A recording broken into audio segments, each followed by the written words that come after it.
के रूप में उपस्थित हमारी बड़ी बहन आदरणीय पूनम मिश्रा जी, रेलवे सलाहकार बोर्ड के सदस्य आदरणीय तिवारी जी, आदरणीय त्रिभुवन जी, दीक्षा, रचना, अनुपम, विनीता और इस ग्रामीण क्षेत्र के सभी प्रमुखजन, मंजू देवी जिनका चयन किया गया है, सम्मान उनका होना है, उनके बारे में अभी पता चला।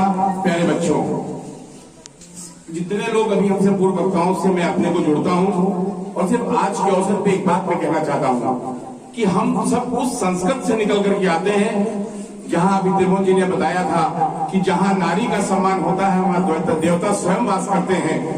ऐसी हमारी भारतीय संस्कृति है आदिकाल से लेकर आज तक। आज आवश्यकता क्यों पड़ी कि हम अंतर्राष्ट्रीय महिला दिवस मना रहे हैं, आज हम राष्ट्रीय महिला दिवस मना रहे हैं। हमारी भारतीय संस्कृति में कोई भी दिवसों की आवश्यकता नहीं है। मैं एक बात कहना चाहूंगा, आप सब लोग जानते हैं कि पूरे विश्व में जितने देश हैं उसमें एकमात्र एक देश ऐसा है जिसमें श्री लगा है, वो है श्रीलंका।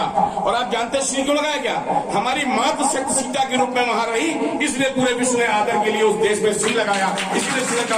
हम ऐसी संस्कृति से आते हैं। हमारे जनपद सीतापुर में माँ ललिता का स्थान है, नैमिषारण्य में। कहते हैं पार्वती जी का हृदय वहां गिरा था। ऐसी जगह के हम रहने वाले हैं और हम उस जनपद के रहने वाले हैं जो माँ सीता के नाम से ही जाना जाता है।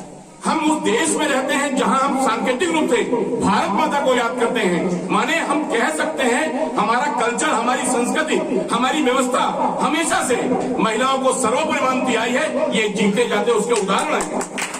मैं कहना चाहूंगा आज वुमेन्स डे हम मना रहे हैं। वुमेन, मेन साथ में लगा, महिला और पुरुष दोनों धुरी हैं समाज के।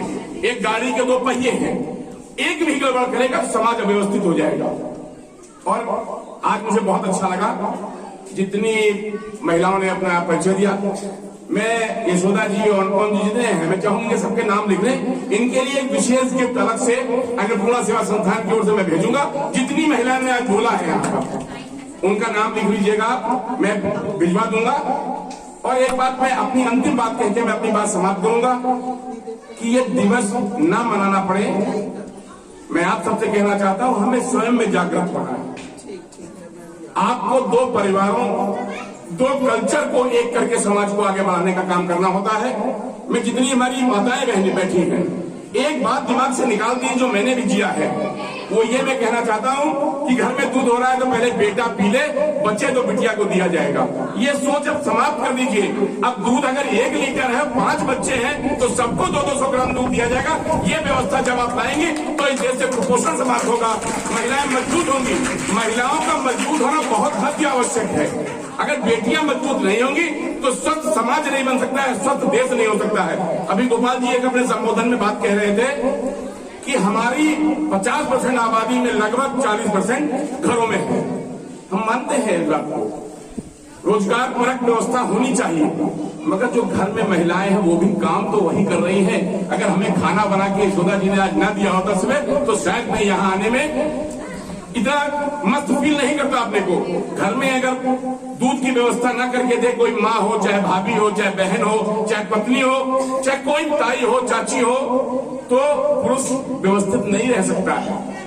इस व्यवस्था को बनाए रखने के लिए सिर्फ एक फार्मूला आपको अपनाना है। आप स्वयं ये मान लें, आत्मबल मजबूत कर लें कि आपसे दुनिया है, आपसे समाज है, आपसे देश है, आपसे ये राष्ट्र है। सारी व्यवस्था सुधर जाएगी। और 6 साल पहले मैं हर जगह बोलता हूं, जो मैं बात कहने जा रहा हूं उसके 6 से 7 लाख फॉलोअर्स हमारे हैं।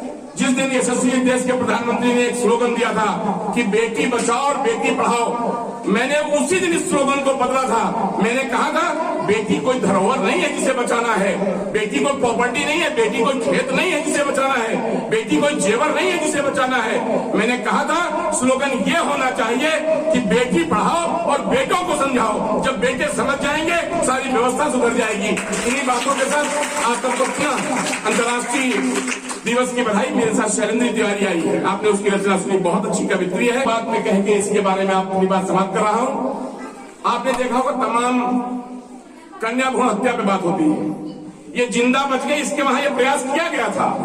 उसके बाद पैदा होने के बाद इसका गला भी दबाया गया। लेकिन कहां से नारी कमजोर है, आज भी जीवंत है और कविता के रूप में अपने रचनाओं के माध्यम से हम सबको जीवंत करे रहती है। तो मैं मानता हूं अगर इतनी यातनाओं के बाद ये जीवित खड़ी है तो नारी कमजोर हो ही नहीं सकती है।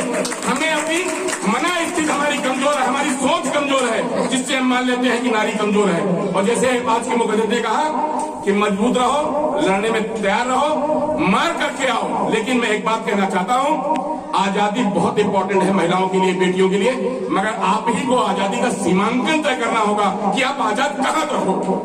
आजादी वहीं पर समाप्त हो जाती है जहां किसी दूसरे को दिक्कत प्रारंभ हो जाती है। मैं इन्हीं शब्दों के साथ आप सब स्वस्थ रहें, मस्त रहें, व्यस्त रहें और अपने परिवार को आगे बढ़ाने में